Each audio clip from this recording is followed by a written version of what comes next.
matinale Tocsin, 7h30, 9h30, à la volée. Et à la volée, je suis très heureuse de recevoir Jean-Paul Briguelli qui a enseigné, vous savez, pendant 45 ans au collège, au lycée, puis en classe préparatoire, agrégé de lettres. Il est l'auteur de ce livre, La fabrique du crétin. C'était un livre aux éditions L'Archipel. Et puis, pour faire un parallèle avec ce livre qu'on va présenter aujourd'hui, L'école sous emprise, évidemment, auteur également de ce livre, pardon, j'en perds ma voix, Une école sous influence. Et on est passé de sous influence à sous emprise. Que s'est-il passé, Jean-Paul Briguelli? Le premier livre, c'était en 2006, aujourd'hui 2024, donc 18 ans plus tard. Que s'est-il passé? Bonjour Clémence. Bonjour. Ce qui s'est passé, c'est qu'on a perdu 18 ans. Ah oui. On a perdu 18 ans à passer des accommodements avec des gens dont l'objectif est la destruction de la République. Voilà, c'est pas moi qui le dis d'ailleurs, c'est Florence Bergeau-Blaclair qui a fait une étude sur les réseaux fréristes, qui est parue il y a peu de temps et qui lui a valu la distinction suprême, c'est-à-dire d'être protégé en permanence par la police, parce que dans ce pays, dès qu'on dit la vérité, on doit être protégé par la police. Oui, On est c'est... dans un monde à l'envers, hein, Oui, oui, tout à fait. C'était d'ailleurs voilà. mon édito avec la fameuse vraie vie d'Emmanuel Macron. Tout est inversé aujourd'hui. Voilà, alors vous vous rappelez, chez Orwell, c'est la liberté, c'est l'esclavage, hein, l'ignorance, c'est la force, et cetera. Actuellement, on est sur la tolérance, c'est, si je puis dire, la dimitude. Vous savez, le dhimmi, c'est celui qui, dans les sociétés musulmanes, doit payer une taxe pour avoir le droit d'exister parce qu'il n'est pas musulman. Alors, on va être très clair, hein, c'est tout l'objet de mon livre, L'école sous emprise, parce que les élèves sont sous l'emprise de ceux qui veulent leur expliquer comment il faut s'habiller, comment il faut se comporter, etc. Et je vous rappelle qu'il y a eu des événements sanglants, hein. Ces derniers temps. Il y a une gamine à Montpellier qui a été si sérieusement tabassée qu'à l'heure actuelle, elle n'a toujours pas vraiment récupéré, hein. Hmm. Ouais. Puis c'est passé, ça a disparu dans l'actualité. Il y en a d'autres qui ont été tués. Il faut bien voir une chose, c'est qu'il y a une chape de plomb qui s'est abattue sur l'ensemble de l'éducation, et l'éducation là-dedans n'est que le révélateur de la société entière. Alors, pour rappeler un petit peu hein, les noms, puisque vous citiez, je pense que vous faisiez référence à la jeune Samara, qui donc a été passée à Voilà. tabac à Montpellier, puis de Shemseddine, notamment battu à mort à Viry-Châtillon. Je rappelle, on en avait parlé ici, hein, c'était, vous le dites, vous, une affaire d'honneur à la pakistanaise. Évidemment, c'était une histoire une amourette qui n'aurait pas été faite dans les règles de ces gens-là. Oui, mais très franchement, je m'en fiche des règles pakistanaises. Mhm. Nous ne vivons pas au Pakistan, mais il y a un certain nombre de gens qui voudraient que nous vivions au Pakistan, en Afghanistan, en Arabie Saoudite, etc.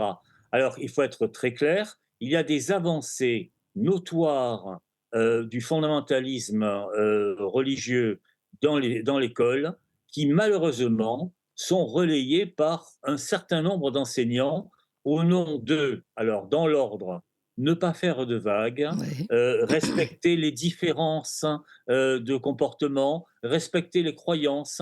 Qu'on soit bien clair, chers collègues, la République n'a pas à respecter une quelconque croyance, elle ne reconnaît aucun culte. C'est pour ça que dans un édito récent sur Causeur, j'ai appelé à réécrire sérieusement et en profondeur la loi de 1905 qui On va y n'avait revenir. pas Ouais. cru de citer la laïcité. La laïcité n'apparaît dans notre Constitution qu'en 1948 et reprise en 1958. La France est une république laïque. Alors, on va être bien clair sur la laïcité. La laïcité. Vous vous rappelez, on vous a expliqué quand vous étiez petite la différence entre un article défini et un article Mhm. indéfini. La laïcité, parce qu'il n'y en a qu'une. Comme on dit, la Clémence ou la Calas. Vous voyez, il n'y en a qu'une. Et Voilà. Elle n'est pas susceptible de modification. Il n'y a pas de laïcité aménagée, il n'y a pas de laïcité ouverte, il n'y a pas de laïcité à géométrie variable, il n'y a qu'une laïcité, c'est-à-dire l'interdiction de propager dans l'espace public, c'est aux alentours de l'article 20 de la loi 1905, interdiction de propager dans l'espace public toute manifestation d'une obéissance à un culte quelconque. alors, Jean-Paul Briguelli, Il va falloir être clair là, hein. ouais. On a passé des décrets sur le port ou non de l'abaya. On a repassé Ah bah oui, le bâton mais de attendez, feu vous au pouvez chef être content de Gabriel d'établissement. Attal, notre petit Gabriel Attal qui a quand même passé le décret contre l'abaya. Alors là, c'est quand même une Oui, mesure alors forte. j'attends avec impatience, les décisions, alors déjà Nicole Belloubet a, fait une rentrée un peu surréaliste puisqu'elle était ministre, sans être ministre et cetera. Mmh. J'attends avec impatience, c'est les Ministre démissionnaire. décisions Mmh. d'un ministre de l'Éducation nommé par un Bernard Cazeneuve quelconque, puisqu'il en est question là, Oui, oui. en ce moment. Je rappelle que Bernard Cazeneuve, vos éditeurs peuvent faire une recherche, c'est cet homme qui, en 2017, s'exhibait avec des petites filles voilées dans les bras. Ah. Voilà, et qui trouvait ça très bien. Quand ça? Heu, À quelle époque? 2017, quand il était ministre de l'Intérieur, Ah oui, d'accord, hein, intéressant. juste avant les élections présidentielles. Alors, il va falloir être clair, le voile, théoriquement, c'est pour désérotiser le corps de la femme. S'il y en a qui sont suffisamment malades pour penser que des gamines de 6 ou 7 ans sont des objets érotiques et doivent être voilées, très franchement, ils n'appartiennent pas à ma République. Ils Mmh. n'appartiennent pas à la République et ils n'appartiennent certainement pas à la laïcité. Alors Voilà, oui. c'est ça l'objet de ce livre. On a bien compris et j'ai lu votre livre, Jean-Paul Briguelli, il est très clair, il n'y a pas de doute là-dessus. Je voulais, pour que tout le monde comprenne, justement, vous parlez de cet entrisme islamiste, frériste. Et moi, ce que je voudrais qu'on creuse un petit peu, c'est à quel moment, parce que l'entrisme, si vous voulez, c'est comme un corps étranger qui essaye de s'insérer dans notre propre corps. Quand on n'est pas sain, on attrape plus facilement des maladies. Donc, il faut peut-être s'interroger d'abord sur le corps malsain, si vous voulez, le corps malade, qui est entre autres ici la France. Quelle a été Vous notre avez maladie et depuis quand avons-nous laissé aussi la place, le vide, qui fait que cet entrisme aujourd'hui peut entrer? Alors, il faut voir, ça s'est fait sur une très longue durée, hein. Le noyau dur, c'est la façon dont certains partis politiques ont revendiqué la notion de démocratie, de façon à laisser s'exprimer les idées les plus farfelues ou les plus fanatiques. Il faut voir une chose, vous avez raison, normalement, si le corps républicain avait été sain, il aurait rejeté instantanément, Oui. les greffes extérieures. Mais il y a une deuxième façon de voir les choses, c'est ce qu'on appelle la mitridatisation. Vous savez, Mithridate, c'est ce roi assyrien qui, par peur d'être empoisonné, s'habituait chaque jour à prendre des doses légères de poison, Mmh. puis de plus en plus grandes, etc. On a laissé des gamins et des gamines arriver en classe avec des tenues fantaisistes, sous prétexte que c'était leur droit, comme on dit. On a laissé des discours de haine véritablement, hein, s'exprimer au nom de la liberté d'expression énoncée dans la loi Jospin en juillet 1989. On a laissé des croyances absolument folles, la Terre est plate, Darwin avait tort, l'homme a été créé de telle et telle manière, etc., euh, être exprimées directement. La Shoah n'a pas eu lieu. Je vous rappelle qu'il y a une augmentation de 2000% des actes antisémites depuis octobre 2023. Hein. On est passé dans une période chaude. Tout à fait au départ, la mitridatisation, c'était par petites touches. C'était, pour moi, Oui, mais l'image c'était de la que lâcheté ou j'aime bien c'était dans un livre, c'est volontaire? le jeu de Go. Vous Mmh. savez, on conquiert des territoires de façon furtive. Oui, mais pourquoi ils faisaient Actuellement, ça? Pourquoi les pédagogues là, qui choisissent les programmes, qui décident, hein, pourquoi les ministres ont fait ça? Pourquoi ont-ils démissionné? Pourquoi ont-ils changé les programmes? Est-ce qu'il y avait une volonté finalement de faire coquille vide et de rendre le cerveau de nos petits élèves, vide et creux? Ou est-ce qu'il y avait, je sais pas, est-ce que c'était volontaire que de laisser la place à une nouvelle forme de oui, pensée? c'est tout à fait volontaire. Il y a la volonté de construire, si je puis dire, un homme nouveau et vous avez raison, c'est un homme parfaitement vide. La nature a horreur du vide dans les crânes évidés, des enfants et des adolescents. N'importe quel prêcheur de désastre peut glisser ses propres idées nocives. Voilà, c'est ça la construction. Quant à l'idée, pourquoi est-ce que certains partis politiques sont allés dans ce sens? Adressez-vous à, Terra Nova et autres fondations de gauche qui ont vu dans le réservoir des musulmans français le terreau, en quelque sorte, d'un nouveau prolétariat, puisqu'ils avaient renoncé pratiquement au prolétariat, on va dire français, qui lui avait viré RN. Mmh. Hein. C'est la fin des années 90, début des années 2000. Quand on voit ce qu'est LFI actuellement, c'est-à-dire des gens qui sucent le cul des musulmans les plus extrémistes dans les quartiers les plus perdus de la République et qui s'en flattent et qui exhibent au premier plan dans les soirées électorales une femme d'origine palestinienne fiée autour du cou, qui se répand en invective en faveur du Hamas, organisation criminelle, organisation de vraiment une organisation d'assassins.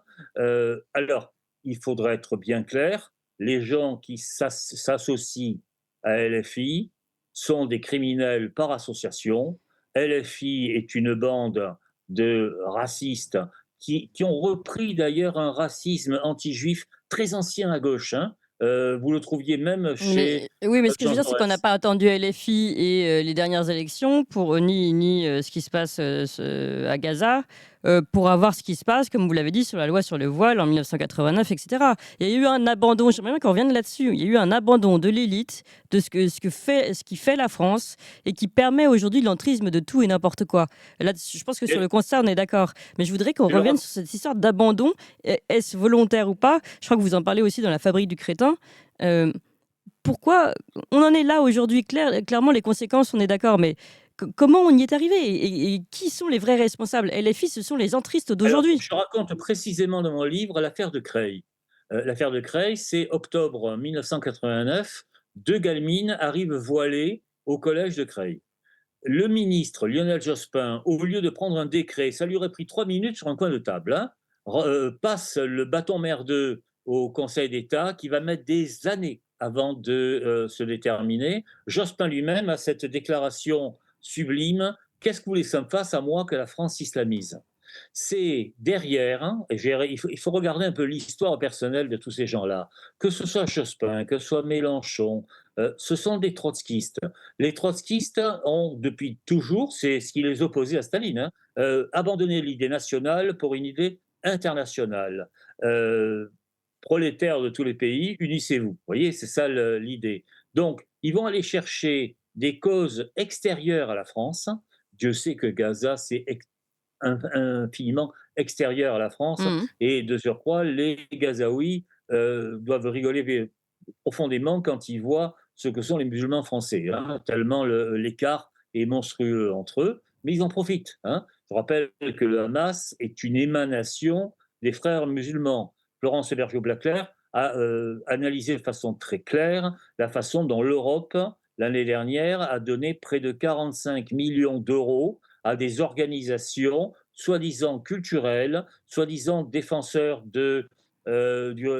contre le racisme, etc., dépendant toutes des frères musulmans. Alors il va falloir être clair, le droit, soi-disant, à sortir voilé, il est dans la Constitution européenne. Ça n'empêche pas, par exemple, les Danois, qui sont dans l'Europe et qui ont un gouvernement de gauche, d'avoir édicté des règles extraordinairement strictes pour l'arrivée de nouveaux immigrants. Et, j'ai rien en soi, moi, contre les immigrants. Si on fouille un petit peu, tout sent que nous avons les origines plus ou moins étrangères. Bon, mais le problème même, c'est une question d'assimilation. Arturo Pérez Reverte, l'immense écrivain espagnol, explique un article traduit dans le Figaro que les musulmans français souffrent d'oïkophobie, c'est-à-dire la haine de Son la propre maison, foyer. Ouais. la haine du sol où ils existent. Hein. C'est pathologique, véritablement. C'est pathologique parce que l'islam est une religion pathologique. Oui, attendez, là, justement, je voudrais qu'on revienne sur cette éoïcophobie qui, à mon avis, est peut-être l'explication du début de notre mal. C'est-à-dire qu'en fait, on a commencé par se détester nous-mêmes avant de laisser la place aux gens qui nous Absolument. détestent. Euh, Absolument. comment, qui a poussé ça finalement? Moi, j'aimerais bien qu'on trouve les responsables aujourd'hui. Eh bien, interrogez par exemple les programmes de français ou d'histoire. Le français, officiellement, depuis la fin des années 60, c'est la langue telle qu'elle se parle dans la rue, pas celle de Victor Hugo ou de La Fontaine, non, la langue qui se parle dans la rue. Wesh! Vous voyez. C'est comme ça qu'on arrive à Aya Nakamura pour les Jeux Olympiques. Mmh. Euh, et l'histoire, c'est essentiellement l'histoire des mœurs. Je prends un exemple, regardez la loi Taubira. La loi Taubira, à propos de l'esclavage, ne prend en compte que la traite occidentale, qui a existé, c'est vrai, mais qui est rien quantitativement et qualitativement par rapport à la traite saharienne qui était due essentiellement aux Africains eux-mêmes et surtout aux marchands arabes. Je rappelle que il y avait des ventes d'esclaves en Arabie Saoudite jusque dans les années 1950. C'est l'Occident qui a interrompu ce trafic immonde et la façon qu'ils traitent d'ailleurs leurs ouvriers pakistanais, etc. C'est pas loin de l'esclavage de toute façon. Ce sont des gens d'un racisme absolument fondamental. J'ai le souvenir de réflexions d'élèves maghrébins disant mais c'est pas vrai, monsieur. Dans les pays arabes, il n'y a pas de noirs. Ben sûr, Coco, en châtrant systématiquement les hommes avec une chance de survie de 10%, il ne peut pas y avoir de noirs, par définition. Voilà. Il faut bien dire les choses. La traite saharienne, ça a été une abomination et qui a duré 12 siècles. 12 siècles. La traite européenne, c'est 2 siècles. Voilà. Ouais. Et elle a été interrompue début 19e siècle. Je voulais également revenir sur ce paradoxe finalement, puisqu'on finit par la fin des annonces de l'année dernière où Gabriel Attal nous rassure, il nous dit voilà, je prends un décret contre la baya, regardez, laïcité, laïcité. Est-ce que vous ne considérez pas que finalement Gabriel Attal est du même ressort que ceux qui ont créé le problème, si vous voulez, et qui ont été trop lâches pour pouvoir prendre des sanctions fortes quand entrisme il y avait dès le début? Alors, Gabriel Attal a été ministre de l'Éducation trop brièvement finalement pour laisser une œuvre derrière lui. Hein. Il a passé le relais à Madame Oudéa Castéra, qui était une calamité vivante. Bon, il n'y a pas de continuité parce qu'il n'y a pas de pensée véritable dans ce ministère. Ce qu'il faut véritablement faire, c'est décréter une politique d'inclusion. Et tout ce qui va contre l'inclusion est par définition interdit. Quand on me demande, mais que peut-on faire contre les frères musulmans? Alors, prendre un exemple, il y a un imam à Marseille qui dirigeait la mosquée des Bleuets, qui a été suspendu par la préfecture. Tollé immédiat, mais c'est l'imam des jeunes, etc. Dans la cave, cet imam a trouvé 1 kilo de shit. Ah oui, mais c'est pas moi, c'est mon fils, c'est ceci, c'est cela, je suis pas responsable, etc. Les flics gardent ces gens-là sous le coude, disent-ils, de façon à avoir une idée de ce qui se fait. Alors plutôt que d'avoir une idée de ce qui se fait, je pense qu'il faut les arrêter et les traduire en justice pour atteinte à la sûreté de l'État. Voilà ce qu'il faut faire. Dernière question, Jean-Paul Briguelli, on arrive, on peut parler aussi du wokisme qui, comme le dit Philippe de Villiers, est la deuxième, on va dire, la deuxième attaque qui se passe en ce moment contre l'école, en plus de l'emprise dont vous parlez. Euh, Nos enfants sont donc franchement en danger aujourd'hui entre wokisme, programme, on en a parlé, on va en reparler avec une éducation sexuelle complètement dévoyée, et puis cette emprise-là. Comment faire pour les protéger aujourd'hui, tous les enfants, là, tous les parents qui nous écoutent, les enfants qui sont rentrés pour beaucoup à l'école, comment on fait pour les protéger aujourd'hui? S'il y avait un ministre qui soit un tout petit peu responsable, il décréterait la fin de la carte scolaire et la possibilité pour les parents d'inscrire leurs enfants dans l'établissement de leur choix en fonction de l'offre de l'établissement. Si vous tenez absolument à ce que vos enfants apprennent à lire en méthode semi-globale et apprennent effectivement l'indistinction des genres et disent yel au lieu de il et elle, vous avez le droit de faire le malheur de vos enfants, ça vous regarde, vous les avez faits, on n'aurait pas dû vous donner l'autorisation de les faire, mais enfin bon, ils sont là. Hein. Mais si vous préférez que vos enfants apprennent à lire selon une méthode rationnelle, le B.A.-ba, apprennent les grandes dates de l'histoire, apprennent véritablement ce que c'est que ce pays, apprennent véritablement la langue, hein, comme on disait au XVIIe siècle, le bon français, c'est l'usage de la partie la plus cultivée de la cour, conformément à la meilleure partie des écrivains de ce temps. Voilà, on en est à peu près là. Il est évident que dans la meilleure partie des écrivains de notre temps, je ne mets ni Arnaud, ni Annie Ernaux, ni Virginie Despentes. Ouais. Merci beaucoup Jean-Paul Briguely. Je rappelle le titre de votre livre L'école sous emprise et votre livre phare, on va dire La fabrique du crétin, aux éditions L'Archipel. L'école sous emprise, c'est déjà 18 ans après, eh bien, la reprise de l'école sous influence. Un gros coup de gueule, on va le dire, de Jean-Paul Briguely. Merci encore Jean-Paul Briguely. Merci Merci à à vous vous. tous